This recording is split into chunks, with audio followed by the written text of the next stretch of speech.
Africa time, live from SABC News studios in Nesrike, south of Johannesburg. A very good afternoon to you as we welcome you to the third and the final hour of SA Today on the SABC News channel, independent and impartial. My name is Balisa Chubisi. It's great to have you with us on this Tuesday afternoon as we get into it.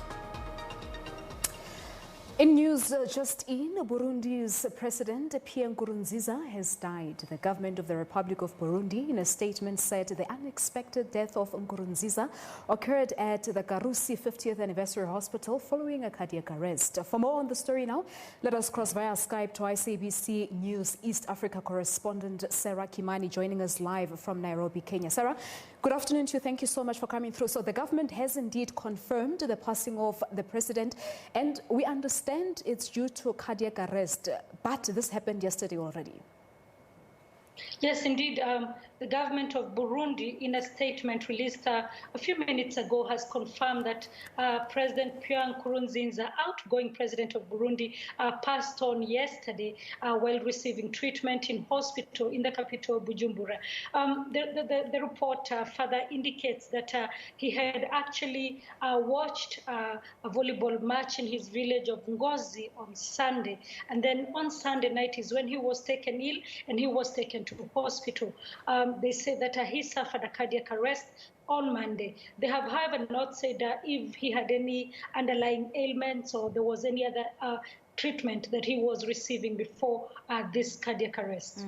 So let's just reflect a bit, Sarah, on his 15-year impunity rule in Burundi. We do know that the Burundians had gone to the polls in May. So reflect on his rule for 15 years. Now, President Piere Nkurunziza took over power after the signing of a peace accord between himself and rebel leaders, ending several years of civil conflict in that country. And when he took over, he continued to rule with an iron fist. But initially, he seemed like he was able to unite the country. However, when he decided to run for another term in 2015, chaos broke out in the country because his opponents said that he had gone against the peace accord that was signed in Arusha that brought peace to the country. And so he insisted that he was actually eligible to vie for another term. And so the last 5 years in the country have been marred by violence, have been marred by enforced disappearances of some of his opponents. One of the youth movements that is supported by his party, the CNDD-FDD, have been seen to clamp on dissent in the country. And he himself has also been accused of,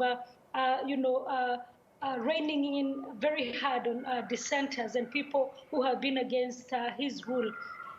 Most recently, he is known to have evicted or expelled human rights groups out of the country, international human rights groups, including those allied to the United Nations. And most recently, just when the world was fighting Covid-19, he decided that his country would actually go ahead and carry out elections amidst the Covid-19 pandemic. And so when the World Health Organization officials protested this, they were also kicked out of the country. So that is probably the most recent issues or events around his rule. So when he was re-elected in June of 2010, the vote was boycotted by the opposition in the country, which then complained of fraud and even in the previous earlier elections. Let's just talk a bit about these recent polls, because we understand there are also some court battles with his current recent polls as well. Now, he announced that he was not going to vie again and that he was stepping down, and indeed he did. And his party chose Evariste Ndayishimiye as his successor. And Evariste Ndayishimiye won the poll, the May 10th poll, with 69% of the total votes cast. His nearest rival, opposition leader Agathon got about 24%. And when he went to court, because he moved to court to protest and say that he thinks he deserved to win, and he laid out issues that he said there was ballot stuffing. He spoke about the voters' roll not being clean. The courts, both the High Court and the Constitutional Court, threw out his petitions, and the latest was on Monday when the Constitutional Court confirmed Evariste Ndayishimiye as the winner of this year's presidential elections, paving the way for Nkurunziza to hand over power.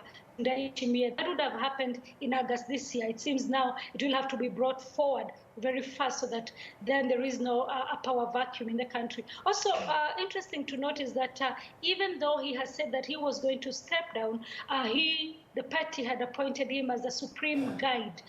So he was not going to completely vacate politics in the country. I wanted to touch a bit on that because we do know, of course, that he was set to hand over power in August, but still to remain supreme guide. What would that entail?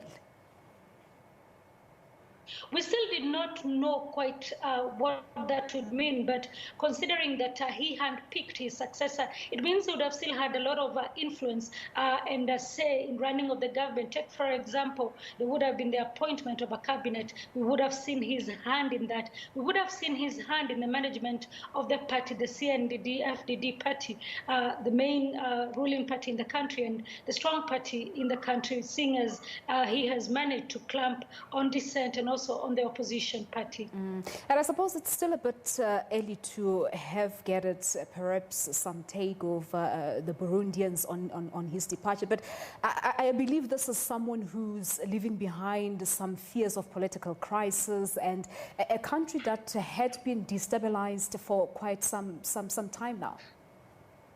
Yes, indeed, and probably the only silver lining is that he has departed just when the Constitutional Court had confirmed Evariste Ndayishimiye as the winner of the polls, and Agathon having considered defeat and said that he accepts the decision of the Constitutional Court, may make transition easier. We do not know, however, whether dissenters who have previously tried to overthrow Nkurunziza will see this as a chance to try and take power through the back door. One will only hope that peace will reign in the country, and especially because the East African region and the Great Lakes region has been bedeviled by conflict, whether it is in the east of the Democratic Republic of Congo or in Burundi most recently. We've seen comments on social media, a lot of people expressing shock because he is a young person.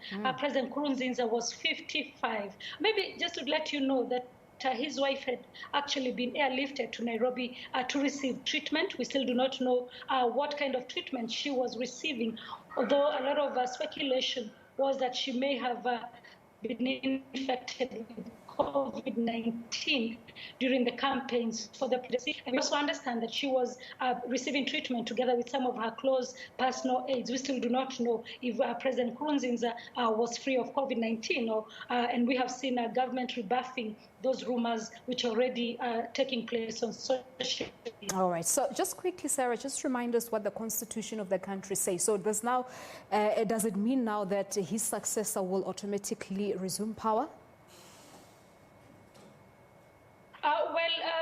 I would not know for sure, although the Constitution says after the court cleared Ndayishimiye, his successor, to take over power, he was due to be sworn in August. So within that time, either the deputy president will take over or he will then, Ndayishimiye will be sworn in immediately. We will await to hear what the government will say.